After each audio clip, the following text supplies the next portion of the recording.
I'm Rob, And I'm Lise. and to see what we consider to be essential for our camper van, keep watching. The first thing that we would like to talk about is the bed. Now, we have slept in a car, in a trunk of a car, so having a comfortable bed we deem to be quite essential with plenty of padding, plenty of warm blankets, and the warm blankets are nice because if it's too warm, they actually add to the padding. The next thing that we would consider to be essential would be to be prepared. Um, we took off in June, pretty warm weather. We didn't expect to find ourselves in the Rocky Mountains in July with temperatures in the 30s at night. So you never know where you're going to end up. Be prepared. Lisa, would you like to add anything to that? Make sure you got lots of warm clothes.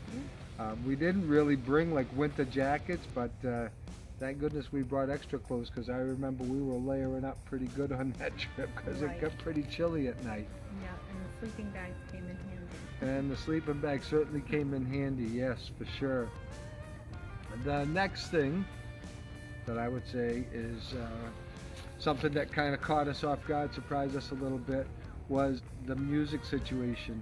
Now, we use the GPS run by satellites. We were using Spotify for our music, and that is run by the internet over the cell phone. You need cell phone coverage. What's the coverage like in the Rocky Mountains? There is no There coverage. is no coverage, that's right. Yeah.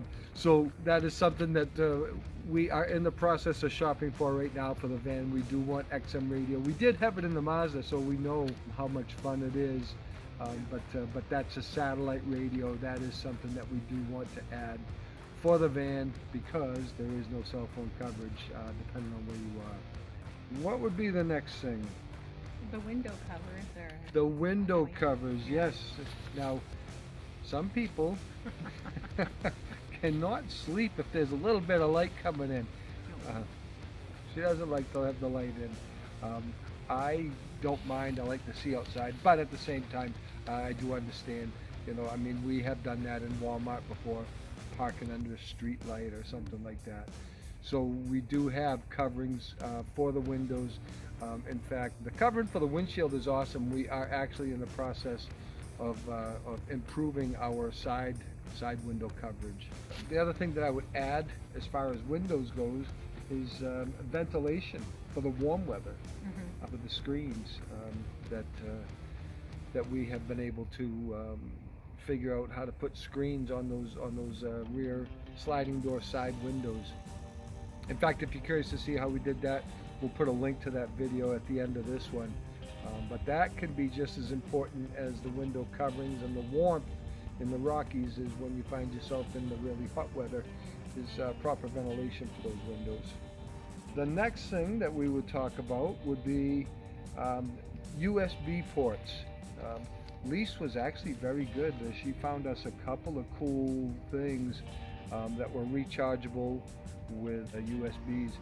Um, Fans we found a fan and that and bug light. she found a bug light, an actual bug zapper like you see people having in the backyards. We have a mini one for inside of the van, and sure enough, if we didn't catch ourselves a couple of bugs. Yeah. Right? And the other thing with that too is we did have an opportunity to pull over. We were, gosh, where were we? We were way west in Colorado, almost to Utah.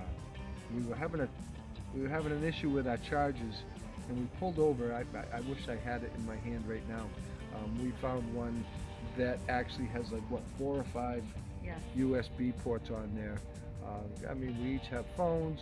We had a tablet with us, and then the rechargeable USB bug light that we had, which also is just a light too. It doesn't have to be a bug light.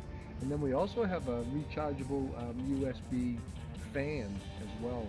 And these are all handy things to have, when gosh knows where you're going to end up and where you're going to find yourself, and how far away batteries are. So having a rechargeable option worked out pretty well for us.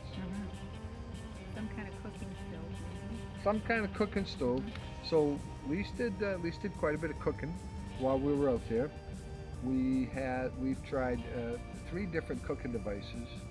And the one that we landed on was a Coleman, and I figured we spent like $120 for it.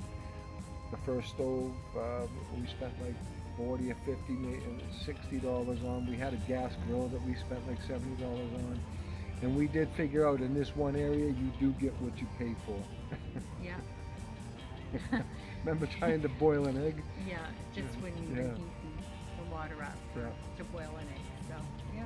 So we ended up with a nice Coleman cook stove.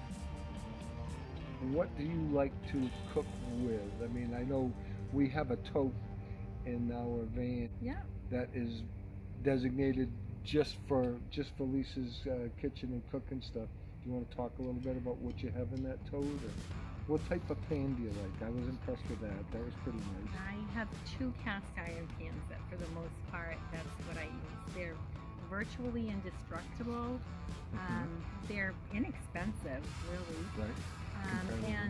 And we do use the Coleman stove, but from time to time we've gone and cooked over a campfire, which I find very doable using a cast iron pan. I couldn't imagine using like a kitchen pan to do that. Right. They're easy to clean. Yeah. What do you use to clean those so that they don't rust? You use water and vinegar and you make sure they're dry and God bless America. yeah, and I've had them for quite some time, so they're very well seasoned and they don't stick. So right. Yep.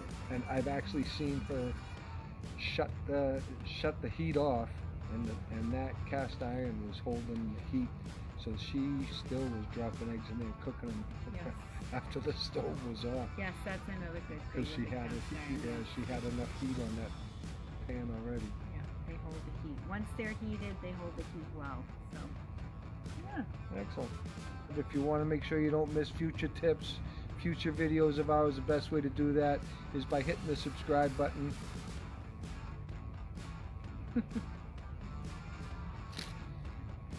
Please like and comment.